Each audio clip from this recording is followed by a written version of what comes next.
Everyone, welcome back to my channel. And for today's video guys, andito tayo sa Galicia Juan Mendez. And meron tayo ditong bahay guys, free selling siya. 2.5 million 100 square meter yung lot area. Ayan siya guys, ito. Ayan. So ito na mismo guys, yung road. Ito is ginawa ni seller, 5 meters yung kalsada, may kuryente, may tubig. Papaliparan natin muna ng drone shot ito para makita nyo kung gaano siya kalapit sa highway. Ayan yung highway, maglakad lang kayo. Tapos to Tagaytay is mga 5 minutes. Ayan. Tapos dyan is bayan na to ng Mendez. So mga palengke, ayan. So ito guys yung bahay, 2.5 million gagawin yung full finish, no? So ito may mga nakatira na rin dito, ayan mga kapitbahay. Ayan, dito may mga kuryente na yan. May mga nakatira rin yan doon sa loob. Ayan. So ito naman siya, yung bahay. Ito. Kompleto yun guys, with bubong, with ceiling, with paint, with tiles, lahat. So 100 square meter, ito yung magiging inyong parking area from this point hanggang doon. Ayan. So kasya dalawang sasakyan. Tapos ito siya guys, pababa. Ayan. So for now, ang gawin muna natin, ipakita natin yung sa inyong drone shot para makita nyo yung lapit niya from the highway and gano'n siya ka-access, no? So I will put it in here on 3, 2, 1. Ito po yung drone shot.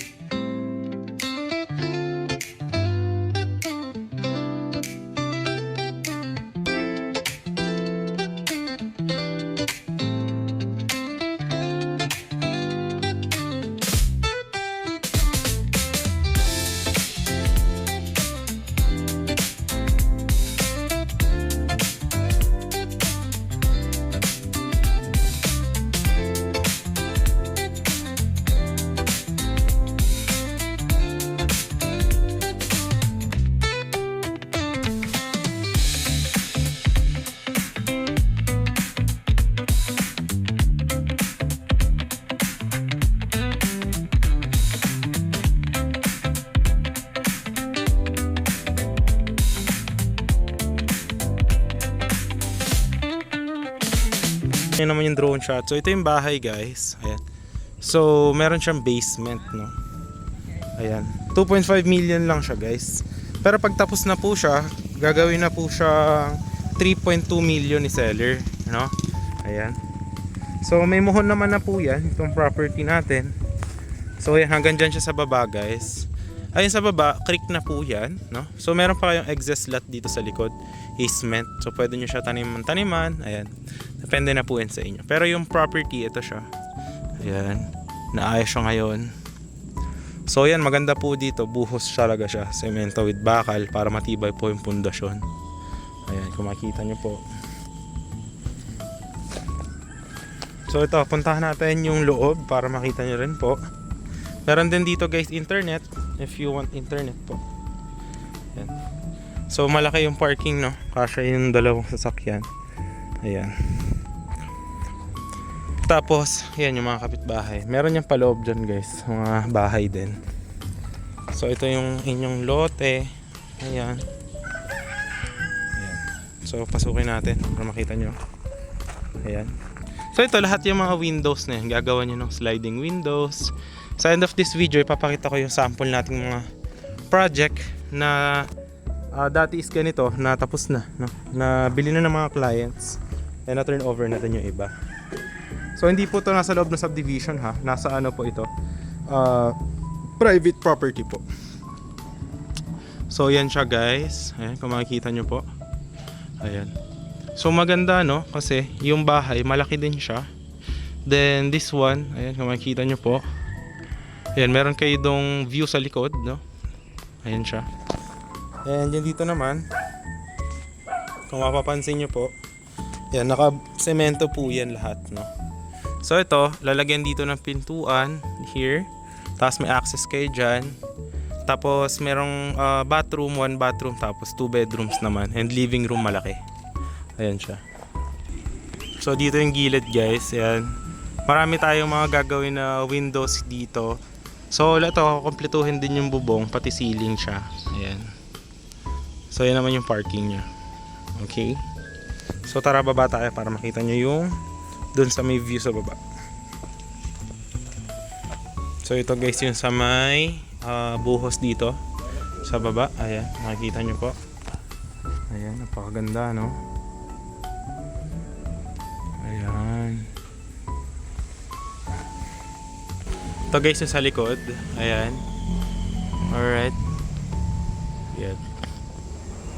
So ngayon kasi ginagawa pa lang siya. Pero dito guys yung sa likod. Dito gagawin yung... Dito kayo gagawin yung Poso Negro, no? Ayan, dito guys gagawin yung Poso Negro. Ayan.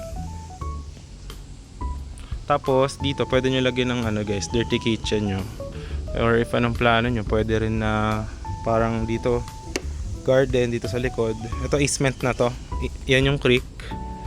Ito is ano naman to, easement. Pwede nyo rin naman tanim-taniman if may plano kayo dyan. Ayan.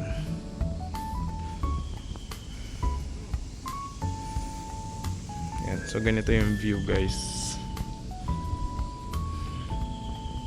Kaya nangyari dito sa kay ano kay Narodis, nakahang yung ano niya. Oo nga. Tapos glass yung pinakapakal. Guys, ito pa lang ano natin, property. Yung muhon niya guys hanggang dito. Ayan. Diretso doon sa parking. Pero ito, in-access na natin since easement naman na to. Ayan siya. Hanggang dito. Tapos dito guys, lalagyan dito ng ano, hagdan. Bali kasi 'di ba diyan yung gagawing entrance from parking. Tapos ito yung parang kumbaga basement, naka-loft yan, si tubular. Naka-sliding windows yan. So ito, may isang kwarto na yan dyan. Ngayon ito, isang kwarto dyan, may isa pang CR. Ayan doon. Tapos lalagyan din na isa pang CR dito. Tapos ito, from here, ayan, naka-sliding windows yan. Lalagyan niya ng hagdan dito, pababa. Para may access kayo doon sa likod.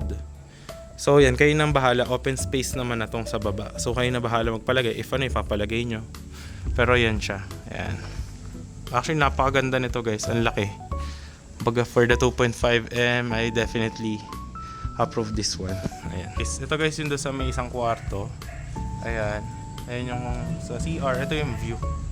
Ayan yung view nyo. Ayan. So ito, lalagyan ng tubular to. Ayan. Alright.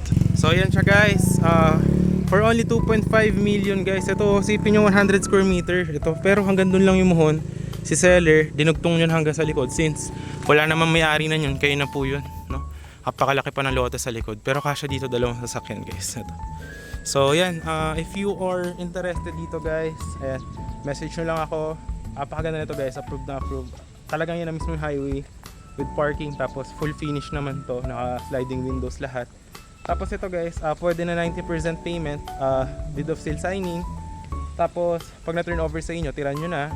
And then yung 10% remaining kapag na-transfer na sa inyo ni seller yung individual title. Ayan.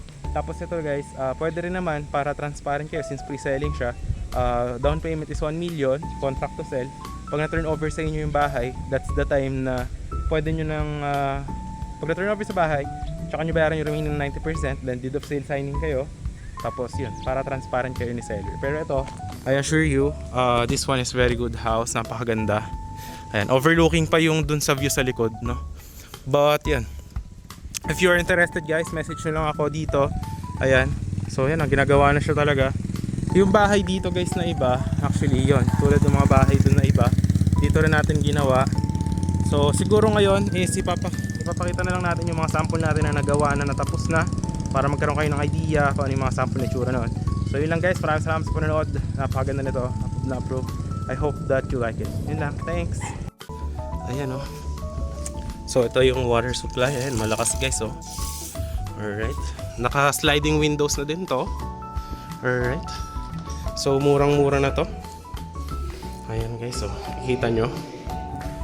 Malaki guys yung loob ng bahay. Ayan, makikita nyo. Naka-finish na din yung kanyang mga lababo. Ayan, makikita nyo. May saksakan na din. Naka-ready na din yung kanyang power supply. Naka-electricity na rin siya. No? Yung kanyang mga fuse. Ayan. So ayan, marami mga saksakan dito guys. Ayan, so naka-tiles na yan. Ito yung kanyang toilet. Ayan. Shower. Ito yung shower. Ayan, yung loob niyan. Papakita ko dito yung loob para makita nyo ano itsura. Para makita nyo. Ito. Ayan, merong CR. Ayan, naka-tiles na din.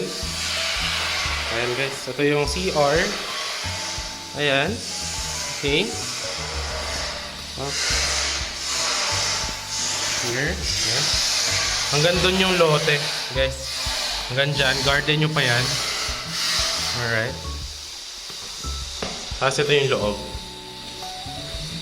Ayan. May kwarto pa dito.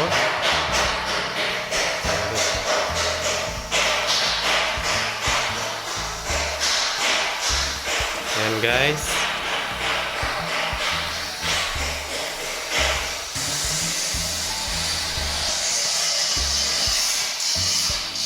Ito yung CR.